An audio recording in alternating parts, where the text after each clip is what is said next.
حضرت سلیمان کا لشکر آ رہا تھا اور یہ چونٹی وادی نمل میں اپنی ہمجولیوں کے ساتھ وہاں تلاش رزق میں گھوم پھر رہی تھی. تو جو ہی لشکر آتے ہوئے دیکھا تو اس نے اپنی ہمجولیوں کو کہا، جس کی حکایت قرآن نے کی ہے، کہا جلدی جلدی اپنی بلوں میں داخل ہو جاؤ، اللہ کے نبی کا لشکر بے خبری میں تمہیں کچل نہ ڈالے.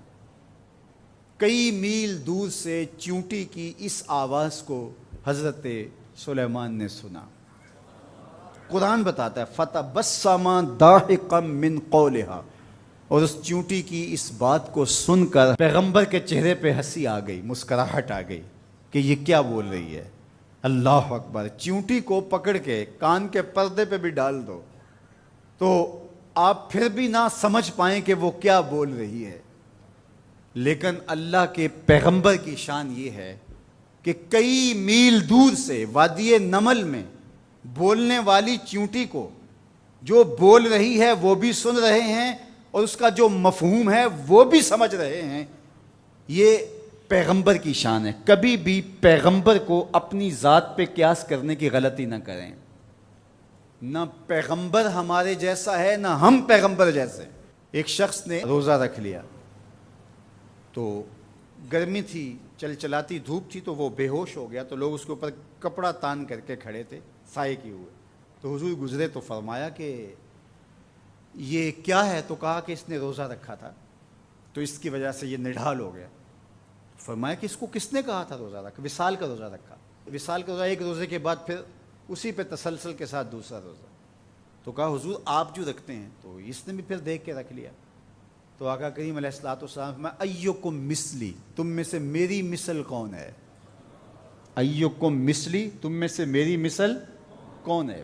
اور ایک دوسرے مقام پہ آقا کریم نے فرمایا لستو کہیاتکم، میں تمہاری طرح نہیں ہوں.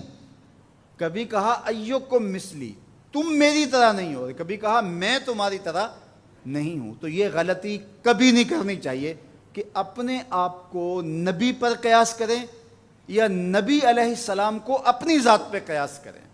اللہ نے ان کو جو صلاحیتیں، جو شانیں، جو عظمتیں اور جو امتیازات عطا کیے ہیں وہ انہی کا خاصہ ہے.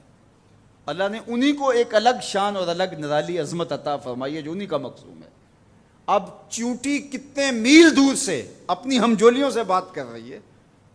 کوئی حدیث ہو تو ضعیف کہہ کر کے کوئی کہے کہ نہیں میں نہیں سے مانتا، آیت قرآنی ہے.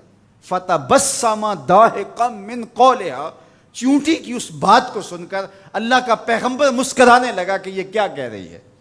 اللہ اکبر. یار حضرت سلیمان علیہ السلام چونٹی کی بات سنیں بھی اور جو وہ کہے اس کو سمجھیں بھی اور اس بات پہ مسکرائیں بھی اور چونٹی بھی کئی میلوں پہ ہو. یہ شان اس پیغمبر کی ہے کہ جو مسجد اقصیٰ میں تیرے نبی کے پیچھے مقتدی بن کے کھڑا ہو. جب مقتدی کی سماعتوں کا یہ عالم ہے تو مقتدا کی سماعتوں کا عالم کیا ہوگا. اس لیے میرے اور آپ کے آقا و مولا نے ارشاد فرمایا جو میں دیکھتا ہوں وہ تم نہیں دیکھ پاتے، جو میں سنتا ہوں وہ تم نہیں سن پاتے.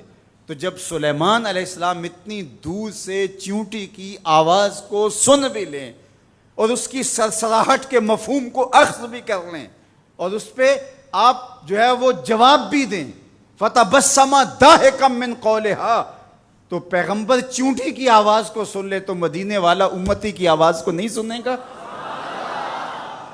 تو یہ شان ہے خدمت گاروں کی، سرکار کا عالم کیا ہوگا. اللہ نے شان عطا کی ہے، اللہ نے عظمت عطا کی ہے. اب اس چونٹی کو امام راضی کہتے ہیں قیامت تک آنے والی چونٹیوں کا سردار بنا دیا. کیوں؟ اس لیے کہ اس چونٹی کو اس بات کا علم تھا کہ اللہ کے نبی کا لشکر جان بوجھ کر ننھی جان کو بھی ضائع نہیں کر سکتا. یہاں ایک لمحے کے لیے رکیے اور اس مفہوم کو اچھی طرح ذہن میں اتار لیجئے، اپنے اندر راسخ کر لیجئے.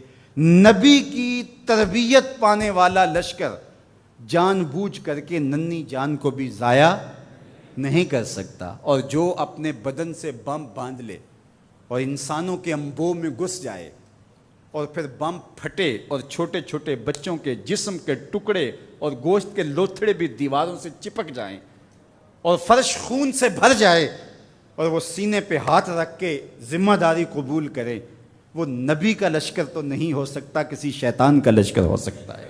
تو اس چیونٹی کو اللہ تعالیٰ نے قیامت تک کی چیونٹیوں کا سردار بنا دیا۔ قرآن مجید کی 114 سورتوں میں سے ایک سورت کا نام اس چیونٹی کے نام پہ رکھ دیا۔ کتنا بڑا اعزاز دیا اس چیونٹی کے نام پہ۔ سورہ النمل ذات کی چیونٹی ہے، لیکن پیغمبر کے تربیت یافتہ لوگوں کے مزاج کو جانتی ہے۔ یار پیغمبر کی صحبت میں رہنے والوں کا کوئی مزاج آشنا بن جائے اور اس مزاج آشنائی کی وجہ سے اس کو عزت، پروٹوکول، تکریم اور قیامت تک آنے والی چیونٹیوں کی سرداری بخشی جاتی ہے، تو جو مزاج پیغمبر کا حامل ہے اس ابو بکر کی شان کا عالم کیا ہو، اس کی عظمتوں کا عالم کیا ہے۔ تو اس چیونٹی کو قیامت تک آنے والی چیونٹیوں کا سردار بنا دیا گیا۔ تو اس کی سرداری کا سبب اس کے یہ جاننے کی وجہ سے ہے کہ پیغمبر کی تربیت میں رہنے والے جان بوجھ کے ننھی جان کو بھی ضائع